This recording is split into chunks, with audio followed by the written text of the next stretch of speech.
This is MMA Crazy, and I'm here with the legend Royce Gracie. You're here in London for Bellator 158. So, what's your experience been like so far here in London? I've been coming over. I used to come over on the wrong time of the year. I used to come over January, February, March, but now I come on the summer. Yes, I love it. Yeah? It was raining quite bad yesterday, though. Have you experienced the London rain? Actually, no. Yesterday I was driving from Aberystwyth to Red Hill.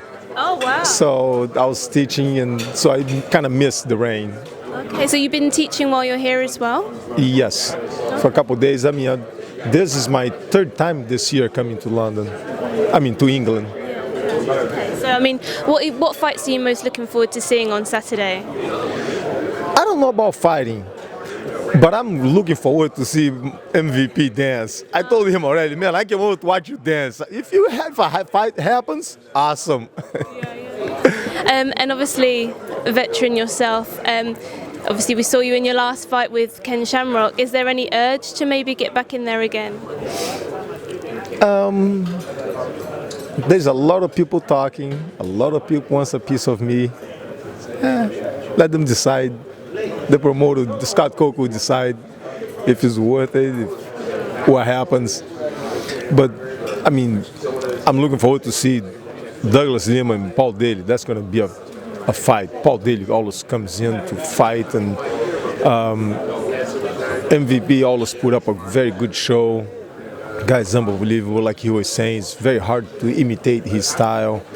But Cyborg is no joke.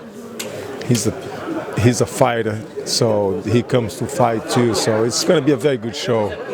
So obviously, if Scott Coker put someone forward to you, and if it was worth your while, maybe perhaps, would you say yes to getting back in there again? I'm trying to quit. I'm trying to stop, but it's so hard.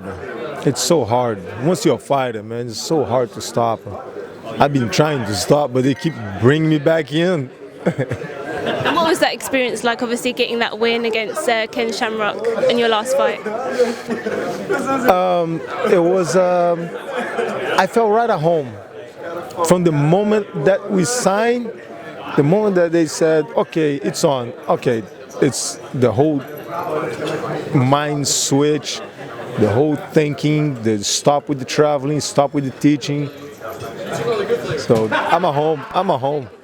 As soon as I walk in the cage, about 30 seconds later, I told my corners after the fight, I was like, okay, I'm home.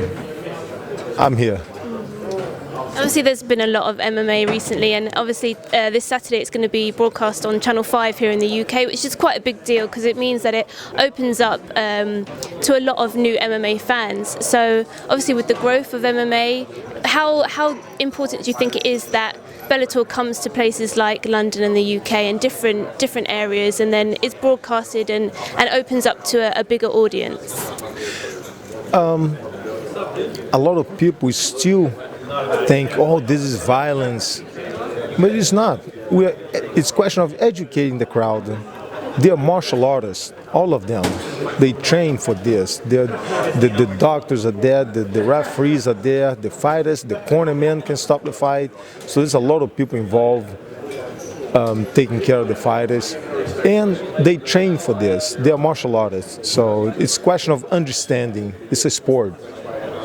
Obviously, being in UFC 1, we just had UFC 200. Did you watch that at all?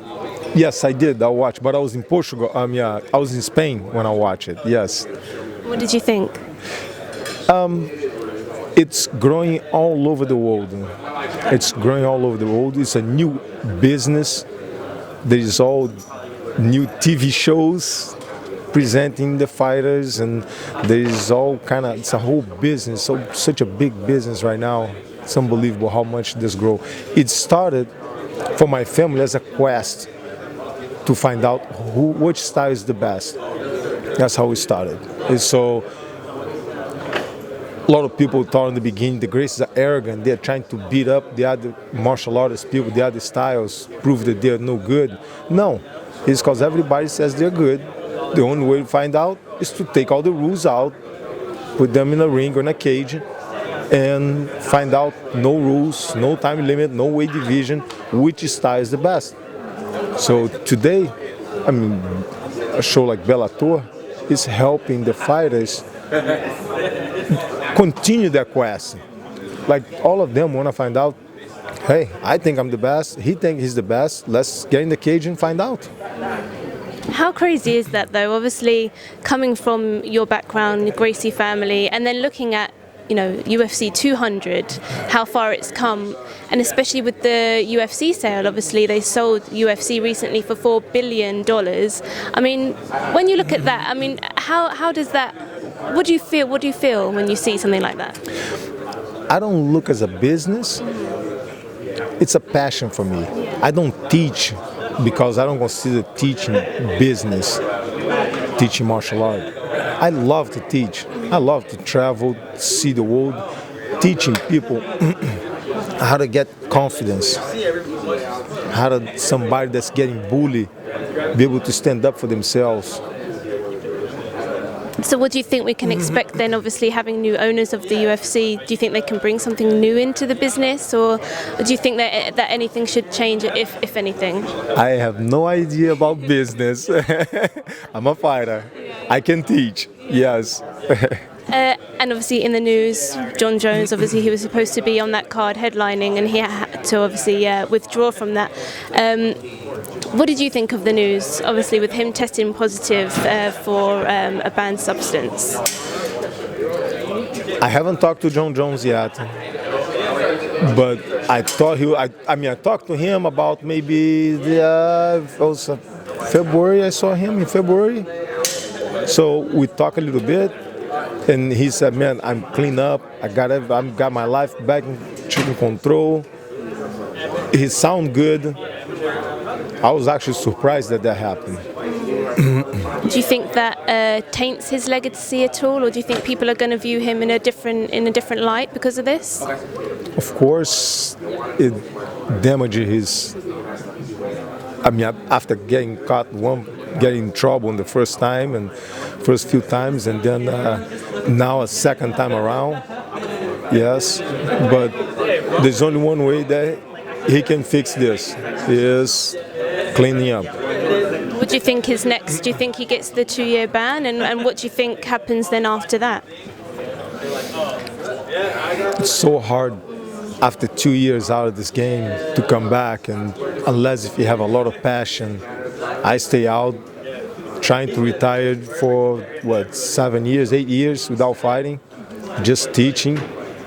And as soon as Scott Coker called me up, said, "Hey, you wanna do it?" Sure. So, but for a lot of people, if you don't have that passion, it's so hard. And then obviously we've got Conor McGregor and Nate Diaz coming up. What do you think of Conor McGregor, and do you watch those matches, and what do you think of their rematch, if so? I watch as much as I can because I spend about 6 to 7 months on the road traveling all over the world, so it's hard to keep up. Conor McGregor is very good. But again, he's fighting a heavier opponent. I was just talking to his protege on the back. I told him, man, he can't fight with this, somebody heavier. He got to use this. So that's how I fought the heavyweights. I always use this. So good as you have a perfect strategy. You can't just come in and exchange blows and hit and get hit, because you're hitting somebody bigger and you're getting hit by somebody bigger. So it doesn't work. You can do that probably maybe with somebody your weight, but not with somebody bigger. Well, thank you for taking time out and speaking to us. Enjoy the rest of your trip here in London. Thank you. Thanks. Thank you.